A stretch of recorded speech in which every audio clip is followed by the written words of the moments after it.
इस बात मत करो।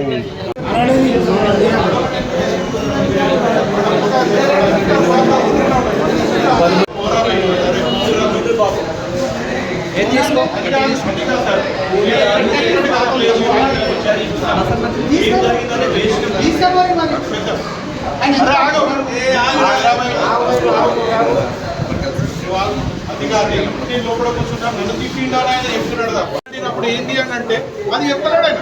వాళ్ళు వచ్చి కొట్టిరు, వాళ్ళు ఎందుకు కొడతారు? వాళ్ళకి ఆల్రెడీ దెబ్బలే తాకి దగ్గర వాళ్ళు ఎందుకు కొడతారు? వాడికి రక్తం వెళ్ళి కాడుతున్నది, వాడు కింద పడుతున్నాడు, చూసి కదా మొత్తం రక్తం ఉందని వాడి ఎట్లా కొడతాడు?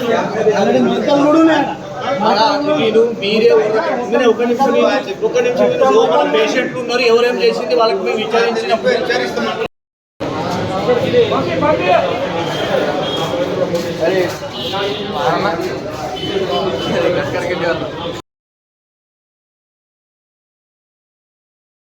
వ్యవస్థనే కరెక్ట్ లేదు. ఆల్రెడీ వాళ్ళు క్రెడిట్ కార్డ్తో బిల్ కోసం నాకు ఫోన్ చేశారు. నేను ఒకటే అడిగాను వాళ్ళకు, క్రెడిట్ కార్డ్ యాక్సెప్ట్ అంటే మీ దగ్గర స్వైపింగ్ మిషన్ ఉందా అని అడిగాను.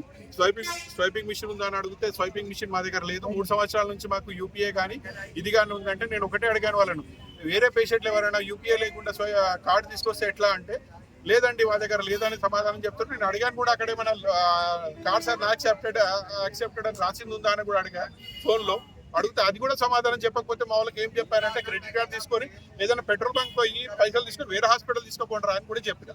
అంతలోనే మళ్ళీ వాళ్ళు ఫోన్ చేశారు, ఈ లొల్లి అవుతుందని చెప్పి నేను వచ్చిన.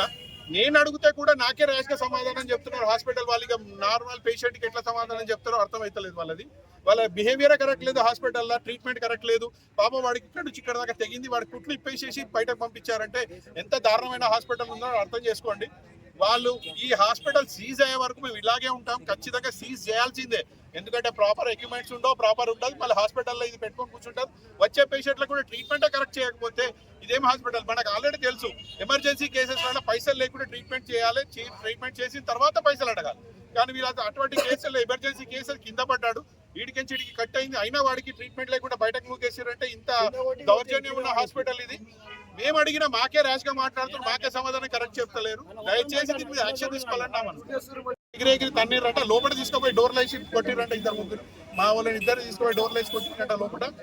ఇది ఏదైనా సరే సీఐ గారిని పోలీస్ డిపార్ట్మెంట్ ఒకటే అడుగుతున్నా, దీని మీద ఖచ్చితంగా చర్యలు ఉండాలి. చర్యలు తీసుకుంటేనే మంచిది, లేకపోతే ఖచ్చితంగా దీని మీద మేము యాక్షన్ తీసుకుంటాం, కంపల్సరీగా ధర్నా చేస్తాం. ఇంకేదైనా మాతో అయిన కాడికి మేము 100% చేస్తాం.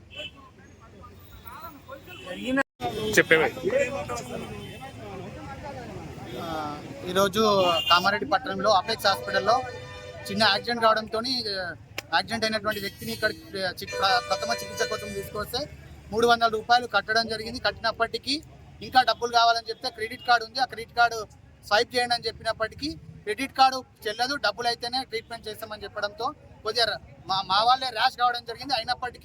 ర్యాష్ అయినప్పటికీ వాళ్ళు సంజాయించినటువంటి స్టాఫ్ దురుసుగా ప్రవర్తించి పృథ్వీ అనే యువకునిపై బలంగా కాలుతో తన్నడం జరిగింది. దీంతో అంతేకాకుండా అది తెలుసుకున్నటువంటి చికిత్స పొందుతున్న వ్యక్తి ఏదైతే కుట్లేసినటువంటి కుట్లను కూడా పీకేసి ఆయనను కూడా తీవ్రంగా దాడి చేసారు.